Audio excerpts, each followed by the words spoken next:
Саламатсыздарбы. Эмесе Геошондо программасы.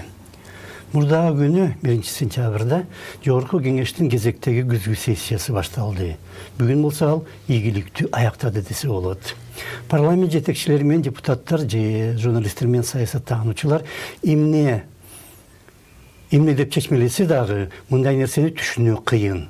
Фрэнсис Форд Копполанын «Кудай ата» деген атактуу тасмасында Майкл Корлеоне мындай нерселер адамдын акылын кордойт деген.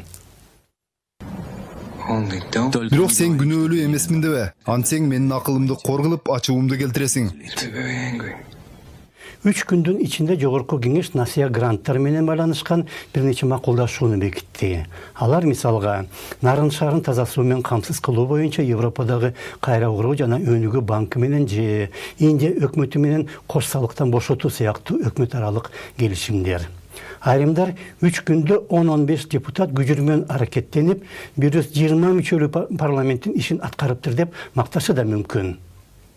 По идее, периодически должны хотя бы рассматриваться какие-то... Идея боюнча кайсы бир шашылыш мыйзам долбоору мезгил менен каралып турушу керек. Башка маселелер болсо, Жогорку кеңештин кийинки 7-чакырылышына калтырылышы мүмкүн. Ошентип биздин 6-чакырылыш азыр ошол эл аралык келишимдерди беките алат. Алар гранттар менен байланышкан болсо. Международные соглашения какие-то ратифицировать, если это касается грантов.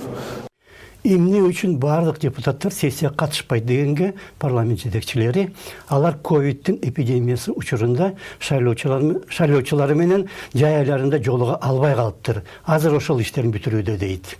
Сыртынан караганда иш ийгиликтүү жүрүп жатат.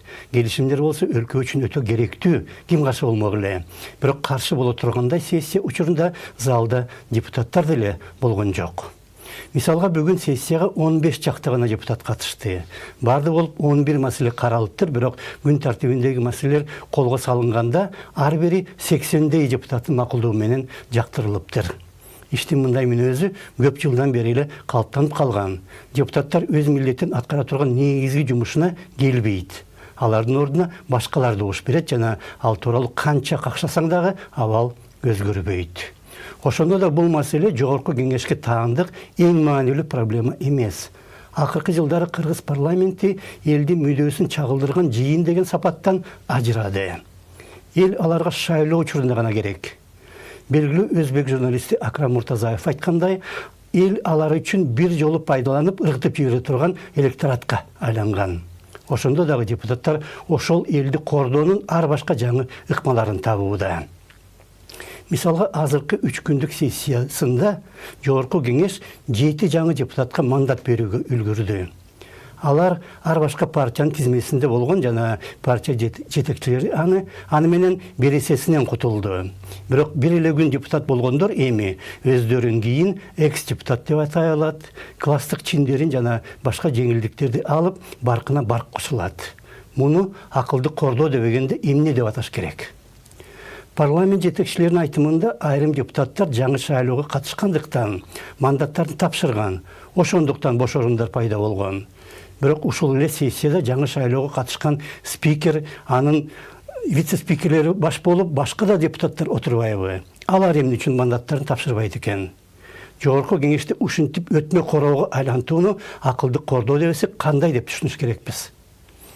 Жайкы эс алууга депутаттар июлда чыккан. Ошол июлдун ортосунда ковид күч алып, күн сайын 80-90 адам курман болуп, коом бийликти сөгүп турганда Жогорку кеңеш шашылыш сессияга чогула алган эмес. Эми болсо 3 күн иштей коюп, сессияны кайра бир айга токтотууда. Спикердин айтымында бир топ депутат шайлоого катышууда. Ошондуктан алар парламенттик трибунаны үгүт үчүн пайдаланбаганы өтө калыс иш болот. Жогорку кеңеште калыстык өмүр сүрө баштаптыр. Кеп ошондо саламат калыңыздар.